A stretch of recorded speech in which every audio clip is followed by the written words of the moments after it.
माननीय श्री चित्रबहादुर केसी, मान्यज्यूको समय 5 मिनट। यसपछि माननीय श्री महेन्द्र राय यादव।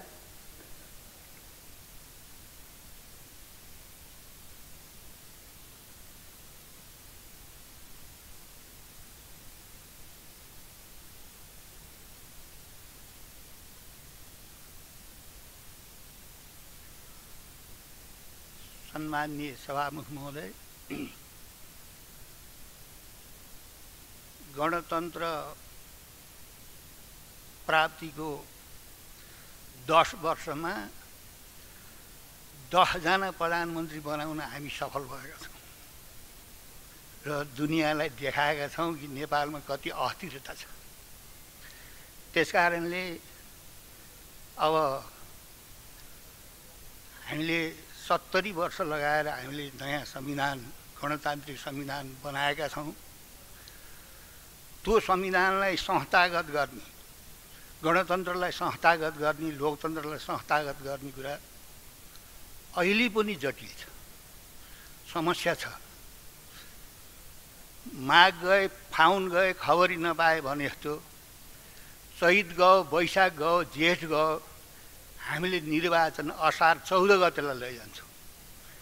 त्यसकारणले यो किन भइरहेको छ भने अहिले पनि गणतान्त्रिक संविधानमाथि तपाईँ चाहिँ कालो बादल मडाइदिएको छ।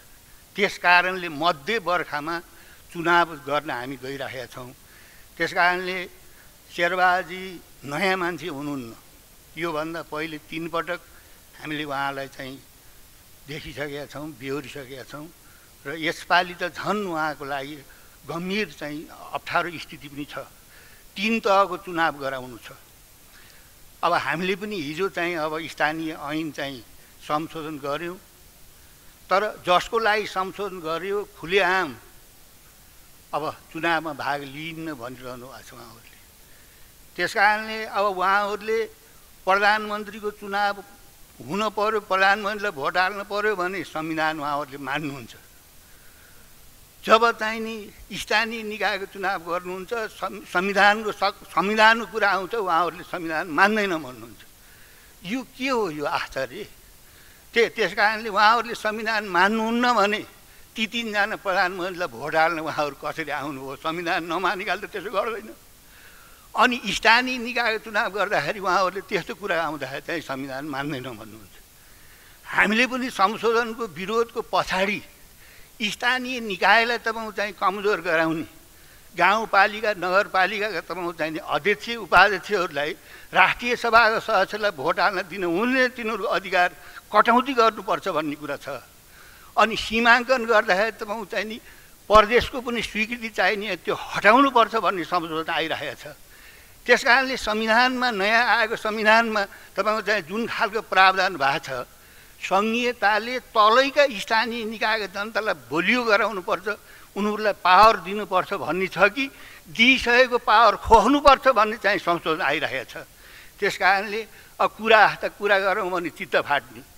त्यसकारणले अहिलेको बहसमा शेरबहाजी चाहिँ प्रधानमन्त्री हुनुभएको छ, उहाँलाई राष्ट्रिय जनमोर्चाले यद्यपि भोट दिएन, असहमति रह्यो। तैपनि उहाँले चाहिँ अब यो 3 तहको चुनाव गर्नु छ। उहाँले देशको राष्ट्रियता, सार्वभौमता र अखण्डतालाई जति मजबुत गराउनुहुन्छ राष्ट्रिय जनमोर्चाले मद्दत गर्छ। राम्रा कामको लागि चाहिँ हामीले काङ्ग्रेससँग पनि कार्यकर्ता गरेका छौँ। स्वयं रामवरणजी चाहिँ राष्ट्रपति हुँदाखेरि हामीले भोट हालेका छौँ। गिरिजाबाबुलाई हामीले चाहिँ भोट हालेका छौँ। त्यसकारणले अब प्रतिपक्षीय भूमिका यही हुन्छ कि सत्ता पक्षले राम्रो गर्दा त्यसलाई चाहिँ सहकारी गर्ने, मद्दत गर्ने, नराम्रो गर्दाखेरि खुलेर विरोध गर्ने र जनमत तयार गर्ने र गलत कामको तपाईँ चाहिँ नि विरोध गर्ने, यही नै चाहिँ राष्ट्रिय जनमोर्चाको हिजोदेखिको नीति आइरहेको छ। र अहिले आउने चुनाव, अहिले यो जुन 3 तहको चुनाव छ, यो चुनावलाई चाहिँ सफल पार्ने उहाँको लागि असाध्यै ठुलो चाहिँ समस्या छ। त्यसको लागि राष्ट्रिय जनमोर्चाले मद्दत गर्छ। अन्त्यमा उहाँको कार्यकालको पूर्ण सफलताको शुभकामना दिँदै यो मन्त्रीमण्डलमा जो साथीहरू मन्त्री हुनुभएको छ उहाँहरूलाई फेरि बधाई दिँदै बिदा हुन्छु। धन्यवाद।